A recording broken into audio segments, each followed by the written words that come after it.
Hi guys, magandang araw po sa inyong lahat. Welcome kayo sa channel ko. Sa video na ito guys, pag-usapan po natin bakit may nagbebenta ng boto tuwing eleksyon. Very timely po kasi ngayon, this year, 2025, May 9 yata, or may upcoming tayong national election. No?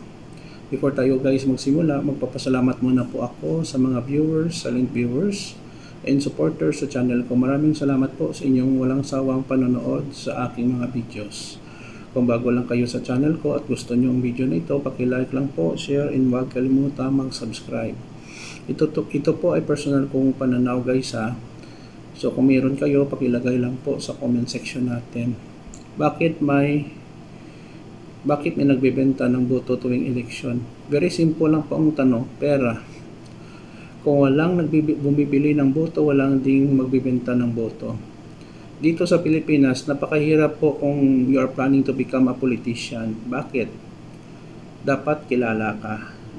Dapat may pera ka. Kasi kung wala kang pera, sinong boboto sa'yo? Not unless you are an artista, sikat ka ng artista at athlete, TV personality, movie personality, content creator na sikat, may millions na mga followers, pwede kang tumakbo na hindi masyado malaki ang gagastusin mo. Pero kung ordinaryong tao ka lang, kahit magpatakbo ka ng barangay kagawad or kapitan, councilor, mayor, congressman, governor, senator, provincial board member, kailangan mo ng pera. Kasi ang tao, boboto talaga pag may binibigay kang pera. No?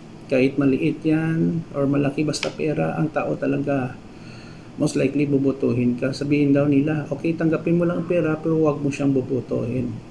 Nako, sigurado ka pa hindi siya bobotohin na nagbigay ng pera sa kanya. Karamihan kasi sa atin ng mga Pilipino, hindi naman lahat, meron naman hindi tumatanggap ng pera, ay may utang na loob. No? So kung sino makabigay sa kanila ng pera, especially na malaki, 500, 1,000, or even 1,500 or 2,000, yun ang kanilang susuportaran.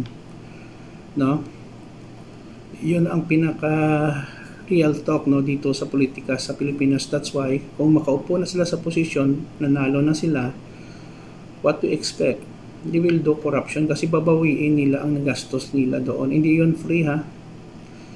So very sad, but again, that is the political arena dito sa Pilipinas na nangyayari kahit hindi pa ako na ipinanganak dito sa Pilipinas. No? So ano bang gagawin natin? Kung ako, hindi ko pagbibentang boto ko. Yun lang po. Kung kayo bibenta nyo, it's up to you. Yun lang. Wala nang iba kasi democratic form of government naman tayo dito sa Pilipinas. You have a free will. No? Ang kumelect naman every election, inotel din, hindi din nag-uhuli ng kung sinong bumili ng boto, wala din silang magawa. Kahit sila, kinukurap din eh. Okay, sorry to say baka mali ako, sorry kumelect.